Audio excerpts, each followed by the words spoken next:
El taoísmo. Los principios del taoísmo se basan diciendo que antes de los medicamentos viene la alimentación adecuada, antes de la alimentación adecuada viene el tratamiento del espíritu, y esta es justamente la religión taoísta que trata sobre la salud física y moral considerada como la sabiduría china. El Tao, dicho como un camino, ley, doctrina, un principio de orden y para todo. Se dice que hay un Tao de la naturaleza, de la cultura y del espíritu. El Tao es concebido como algo que no es posible aprender o llegar a entender, y que a la vez lo penetra todo.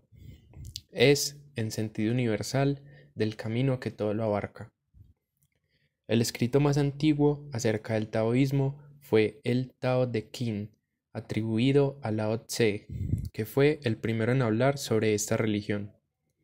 A este se le concede el nacimiento de la meditación Tai Chi, que consiste en movimientos suaves que pretenden coordinar la conciencia, la respiración y el movimiento, y deshacer las tensiones del cuerpo. Este imita la acción de la naturaleza, y por ende se vive en armonía con ella. El taoísmo es considerado también un movimiento de oposición anticonfuciano. Fue practicado por individualistas y eremitas, después por rebeldes políticos y revolucionarios como medio de defensa. El principio de la religión taoísta suele situarse en Sichuan, donde San Daolin tuvo una revelación del señor Lao y es nombrado por él como maestro del cielo, con la misión de acabar con las prácticas demónicas e introducir una fe verdadera. San los reúne a todos en comunidades con sacerdotes y sacerdotisas que representan el Tao en la tierra, surgiendo así una iglesia taoísta. En esta religión se venera a los tres puros, también llamada Trinidad taoísta, conformada por el Supremo Señor Lao, el Maestro Celestial y un tercer Dios que no es nombrado. El taoísmo tiene como fundamento de su esperanza la inmortalidad. Como condición de esto, se exige una vida moral, en la cual se debe ayudar a los demás y no se puede mentir. La experiencia mística y ethos están de la mano en el Tao, y en la época Han se llegó a una mutua compenetración del taoísmo y del confucianismo por medio del yin-yang. Las religiones chinas, a diferencia de las otras religiones pues, de la India o de Oriente Próximo, tienen como figura básica o central el sabio. Por ende, llega el confucianismo. Confucio, padre del confucianismo, en vida, pues, era uno entre varios sabios, uno entre muchos. Pero llega la dinastía Han y convierte el confucianismo en doctrina estatal. Confucio, con su confucianismo, restablece el culto a los ancestros, pues valora la observancia de los antiguos ritos y costumbres, y el orden social, que estaba sustentado por principios morales, se vuelve también muy importante. Confucio se concentra en el hombre más que en dioses y en divinidades, en espíritus. El hombre debe ser sabio, el hombre debe ser fiel a su razón y busca, así como Aristóteles, razonar al hombre y la naturaleza.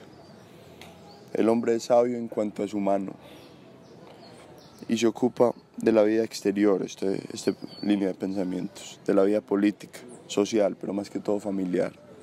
Por ende se da este culto a los ancestros. Hay una alta estima de la vejez y de su sabiduría. Se respeta mucho esta jerarquía familiar. No importan lo que proclamen los oráculos, sino las decisiones del propio hombre. Para Confucio su horizonte religioso y divino es el cielo, el Señor de las alturas, como lo llama, y lo ve como un poder eficiente, como orden, ley, esencia, cuya voluntad tiene tiene que cumplir el hombre y en especial el gobernante. El mismo emperador, el Hijo del Cielo, ejerce el culto estatal, que es el confucianismo. Él ejerce ese poder a través de un funcionariado. Los funcionarios tienen que pasar rigurosos exámenes sobre las 5 obras clásicas de Confucio y solo allí pueden ser funcionarios. Por ende, es una religión de carácter elitista, pues es manejado por la élite, no es del pueblo. El hombre tiene que intentar estar acorde o en armonía con el reino, con su humanidad, en el sentido de cariño, en el sentido de bondad humana, en el sentido de benevolencia, afecto. Y más que todo, se habla de una regla de oro, la reciprocidad, la mutua consideración. Confucio dice, lo que no quieras para ti, no lo hagas a los demás. El hombre debe actuar de la forma más conforme con su naturaleza, o sea, de la forma más humana. El budismo chino. El budismo, como ya lo habíamos visto en las religiones de la India, nace en el siglo V a.C. en India, con las enseñanzas de Buda Sakyamuni.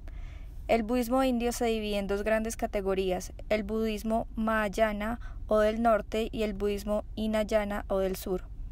El Hinayana era más cercano al budismo originario de la India, y el Mahayana fue el budismo que llegó a China y continuó evolucionando.